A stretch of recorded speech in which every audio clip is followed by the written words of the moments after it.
Muy buenos días, yo soy Daniel Regifo, mi asesor es Jorge Duitama y mi proyecto es HHPRED, que es un software de predicción de estructura terciaria proteica. Ya les explicaré mejor a qué se refiere este problema. Entonces, en primer lugar, les quiero aclarar exactamente qué es una proteína, tanto funcionalmente como a nivel de este problema. Entonces, una proteína es el constituyente esencial de las células y el constituyente esencial de la funcionalidad de la célula. Entonces, a nivel celular, la gran mayoría de las interacciones son a nivel de proteína. Y una proteína, para este problema, se puede definir como una secuencia de aminoácidos. No varias secuencias, sino tiene bifurcaciones, sino una sola secuencia lineal de aminoácidos. La función de cualquier proteína está determinada en gran medida por su estructura, la forma, digamos, mecánica que tiene, por lo cual hace que saber esta estructura sea vital para entender cómo funciona dicha proteína. Y la estructura se define a partir de las interacciones atómicas, y las interacciones atómicas son las leyes de la termodinámica, las leyes de la química, que rigen cómo se va a plegar y cómo se van a conectar las diferentes partes de la proteína a partir de los átomos que forman los aminoácidos. Cada proteína cuenta con 4 niveles de estructura específicamente, y pues voy a explicar cada uno y explicar como el impacto que tiene en el proyecto, cuyo enfoque es la predicción terciaria. Ya llegaré a ese punto. El primero es la primera es la estructura primaria, que es simplemente la secuencia de aminoácidos. Entonces aquí podemos ver la proteasa principal octamétrica o la primera cadena del SARS-CoV-2, la pandemia que en este momento estamos experimentando. Como pueden ver, es solamente una secuencia lineal, es un string con un alfabeto de 20 caracteres. Después está la estructura secundaria, que es, digamos, cómo se va a plegar a nivel 2D la proteína. Pues obviamente eh, la predicción terciaria va a ser a 3D. Pero en este punto específico hay dos, digamos, patrones muy comunes que se van a replicar a través de todas las proteínas y que vale la pena entender, que son la lámina beta y la hélice alfa. Son las dos estructuras más comunes de todas de las proteínas en general, tanto que son de las pocas que tienen como tal su propia nomenclatura en los diferentes formatos que se usan para representar estas estructuras, en vez de solamente representar los átomos. La lámina beta, como aquí se puede ver, es una lámina con cierta dirección, una lámina bidimensional, más la mayoría de los conectores son líneas unidimensionales. La lámina beta es bidimensional. La hélice alfa, por otro lado, es como aquí pueden ver, es una hélice. eh, y es una hélice, pues ya, digamos, a nivel más tridimensional, como podemos ver aquí específicamente. La lámina beta se genera cuando se encuentran cadenas paralelas de átomos cuyos extremos tienen interacciones conectivas, mientras que la hélice alfa se encuentra cuando una estructura en 3D, al envolverse sobre sí misma, se da otra vez este tipo de conexiones. Finalmente tenemos la estructura terciaria. Aquí pueden ver la misma proteína antes descrita del SARS-CoV-2, desde las 6 posibles direcciones en 3D. Se puede ver en amarillo la lámina beta, y en morado la hélice alfa. Aquí podemos ver, digamos, cómo la estructura se va plegando y no es obviamente simplemente una secuencia. Entonces, la idea de este proyecto es poder predecir esta estructura específica. Sin embargo, hay un nivel extra del cual voy a hablar a continuación, que es la estructura cuaternaria. La estructura cuaternaria es una estructura relacional en la cual dos estructuras ya determinadas terciarias se juntan para generar una función nueva. Aquí está el ejemplo de la insulina, donde la proteína A aquí se junta con la proteína B, que son proteínas independientes. Como ya dije, una proteína es una secuencia única. En este caso serían dos proteínas que se juntan para generar la insulina.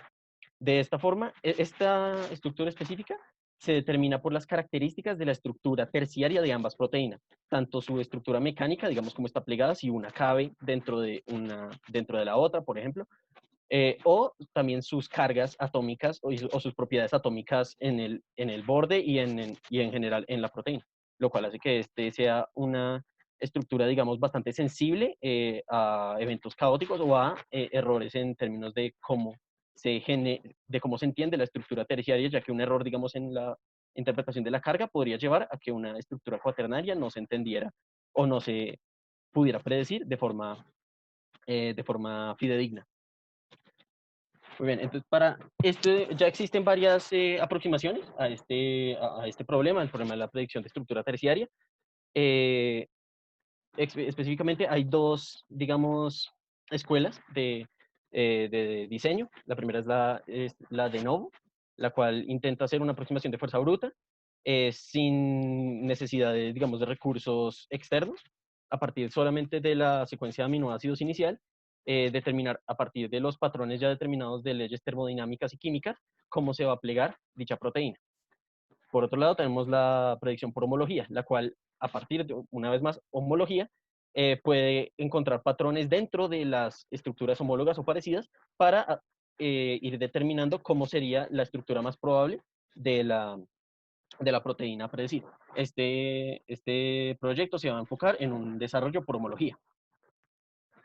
Así que el objetivo de este proyecto es, además de implementar una herramienta de tipo homología que sea capaz de predecir la estructura terciaria de las proteínas que que se le otorgan, quiero comparar los resultados de esta proteína con las herramientas líderes en predicción de estructura terciaria, es decir, las herramientas líderes en homología y en predicción por de novo. Para esto vamos a utilizar un modelo oculto de Markov, que es una estructura de datos muy interesante para este tipo de implementaciones. El interés que tengo en que se da a esta estructura es que detecta patrones no triviales. Es un modelo de Machine Learning que detecta patrones no triviales digamos, en esta implementación de la homología que queremos encontrar entre las diferentes proteínas para determinar así su estructura y determinar así la estructura de la proteína inicial. Aquí voy a hacer una explicación rápida de lo que son los estados y las emisiones. Los estados, un modelo oculto de Markov funciona para, a partir de lo que podemos observar, determinar la probabilidad de lo que no podemos observar. Es decir, en este caso particular, ¿cuál es la probabilidad de que, dado que yo salí a caminar, haya hecho sol o haya estado lloviendo? Aquí pueden ver las probabilidades. Entonces, si no sabemos este punto, el clima, que es lo que no vemos, sí podemos saber el estado final y a partir de eso determinar los patrones estructurales. Aquí está el modelo oculto de Markov, o HMM por sus siglas en inglés, específicamente diseñado para proteínas. Como pueden ver, tenemos nodos de tipo M, match. Esos nodos serán utilizados cuando la proteína no muestre cambios ante el template que ya les voy a explicar cómo generé. El nodo delete se encuentra cuando en efecto uno o varios de los aminoácidos desaparecen de la cadena, y el nodo i o insert se da cuando se insertan de nuevo aminoácidos dentro de la cadena, pero se sigue bajo el planteamiento de los matches. Específicamente, y aquí está, digamos, la implementación que hice, para utilizar un modelo de Markov necesitaba poder alimentarlo, obviamente porque es un modelo de Machine Learning, por lo cual necesitaba las proteínas homólogas, si bien no las iba a utilizar para así mismo ir prediciendo la estructura terciaria. Específicamente, utilicé el API de NBSI para determinar específicamente BLAST, específicamente PSI BLAST, que es una iteración del BLAST que permite evitar, está optimizada hacia encontrar homologías distantes en términos familiares, en términos de familias y superfamilias de proteínas. Esto me ayuda a encontrar una lista bastante extensa de secuencias de aminoácidos similares, así sean lejanas o cercanas en las familias y superfamilias, a la proteína inicial. También utilicé CIPRED, que es una API que permite predecir la estructura secundaria, lo cual también es bastante útil o es necesario para determinar la estructura terciaria. Finalmente utilicé un HMM Search, que a partir de un perfil creado por un HMM o un modelo oculto de Markov, permite hacer una búsqueda por perfiles parecidos dentro de su base de datos. Y finalmente con el API de PDB o Protein Data Bank, encontré las estructuras terciarias de las proteínas similares, así como su índice de similitud con la proteína inicial que había utilizado. Entonces, aquí como pueden ver, la idea general era alimentar este modelo de Machine Learning con las proteínas homólogas. De esta manera, digamos, si la proteína si la haciendo un alineamiento general de las proteínas homólogas, se podía encontrar un perfil de lo que esto podía ser. Un perfil de, digamos, la proteína común, la proteína estándar. Y así, alimentando por última vez la proteína final, podíamos obtener el perfil. Aquí está la predicción específica que fue determinada. Esta es la misma proteína que arriba se mencionó. Es una predicción basada en las estructuras extraídas por BLAST. Y se complementa con los índices de similitud que aportaba HMSearch. Con estos índices de similitud se hacía, digamos, un resumen de las estructuras terciarias de las proteínas encontradas para así poder determinar la estructura más probable. Incluyen un margen de error a nivel atómico, como pueden ver, los átomos aquí se solapan. Para comparar y para validar esta implementación, utilizamos JMOL para la visualización. Las visualizaciones que han estado viendo se hicieron a través de este medio. Y un software de la Universidad de Osaka llamado MATRAS, utilizado para el alineamiento de estructuras terciarias proteicas de varios, específicamente, y con las métricas del CRMS, que es la diferencia promedio entre los átomos alfa, que son los átomos de las estructuras alfa que les había mencionado antes, y el DRMS, que es exactamente lo mismo, pero con los átomos beta, ya que su predicción puede ser bastante dispar. Aquí podemos ver el primero de mis resultados. Podemos ver arriba la predicción generada por mi software, abajo el resultado experimental a partir de la determinación por rayos X, y finalmente pueden ver un solapamiento descartando el margen de error de los átomos, y a la derecha podemos observar las medidas de diferenciación. Más tarde lo voy a comparar con los resultados de las herramientas líderes para que se den una idea mejor de dónde en el abanico de error se encuentra la predicción aquí presente. Aquí tenemos otra predicción de una proteína más grande que incluye, como pueden ver aquí en morado, el ADN que debería estar pasando por esta proteína en particular, 4K7T, como pueden ver, con un índice CRMS y DRMS bastante más elevado. Aquí podemos ver una comparación con una herramienta de homología, una herramienta líder en homología, CPH Models. Como pueden observar, los resultados entre ambas, al menos estéticamente, son bastante similares, y los resultados del CRMS y el DRMS se encuentran en un margen, digamos, similar, sobre todo si las comparamos con la primera proteína que les mostré, donde el CRMS del software presente era de 3 y 6 respectivamente, mientras que CPH Models aquí encuentra un valor de 7 y 8 específicamente. Sin embargo, aquí tenemos una predicción de nuevo con una proteína mucho más grande, una proteína de origen animal. Esta proteína, este modelo, como se puede ver, tiene un resultado muy superior al de la comparación por homología de la herramienta líder. Esta es la herramienta líder en general, no solo para predicciones de no. Y una vez más, podemos ver que los resultados de HHSpread están en 6 y 8. Para conclusiones y trabajo futuro, sí me gustaría hacer una integración de la representación de la estructura secundaria, lo cual, si bien está anotado dentro dentro del formato que se usó para las visualizaciones, dado que es un formato redundante, no estuvo en el alcance del proyecto, anotar esa información de la manera redundante como se requería para el formato, por lo cual, como pudieron ver, las proteínas de HHPRED, las predicciones, son blancas. Y también la inclusión en el experimento Cameo 3D o CASP, ya que esa era la idea inicial, pero gracias a la pandemia estos servidores fueron saturados hasta nuevo aviso. Y estas son las autoridades en términos del gold standard y la validación de este tipo de, de implementaciones.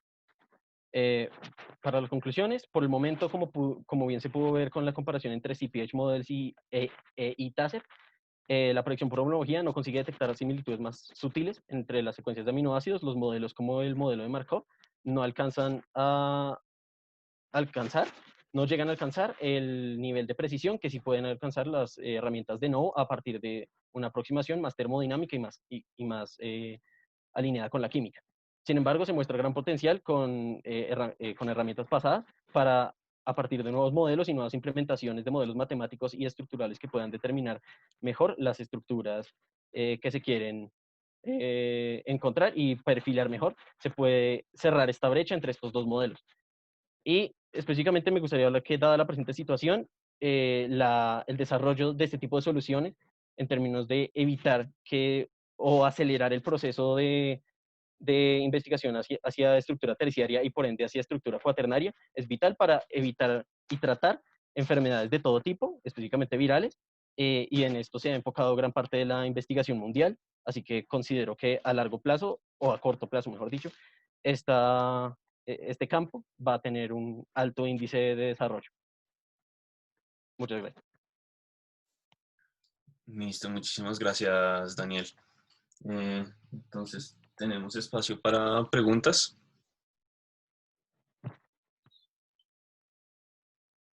¿Quién está por ahí? David, sí. Sí, una pregunta. Es que cuando estaba mencionando lo de como qué es un modelo de Markov, mencionó algo sobre estados y emisiones, pero no me quedó muy claro. Sí, como cómo ayudan para formar el modelo como tal. Ah, ok, sí, sí. ¿Ya pueden ver la pantalla? Ok, entonces aquí la idea, pero primero esta.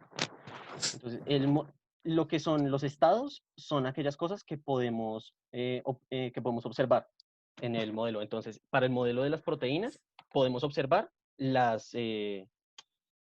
podemos observar específicamente cómo está la secuencia específica que estamos analizando, cómo está la proteína. La secuencia ya la tenemos, ya está, eso es lo que podemos ver.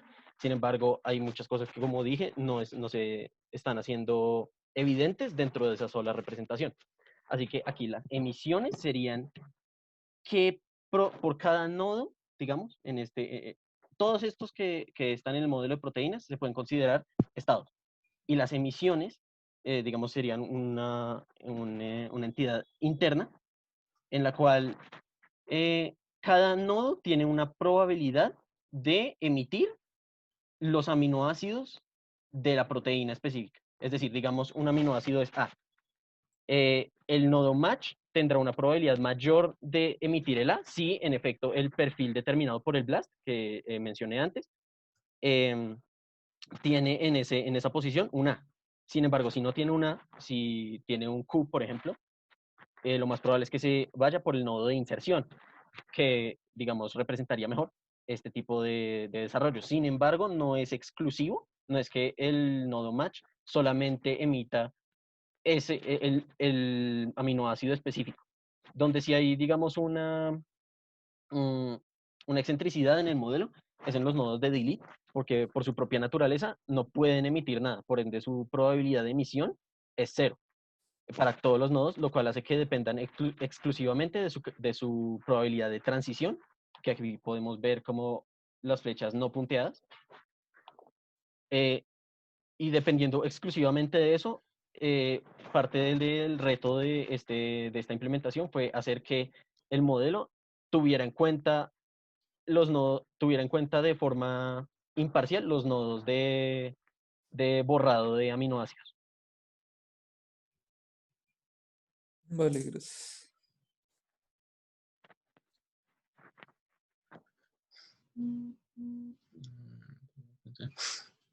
Mm, Listo, gracias. Parece que no tenemos más preguntas.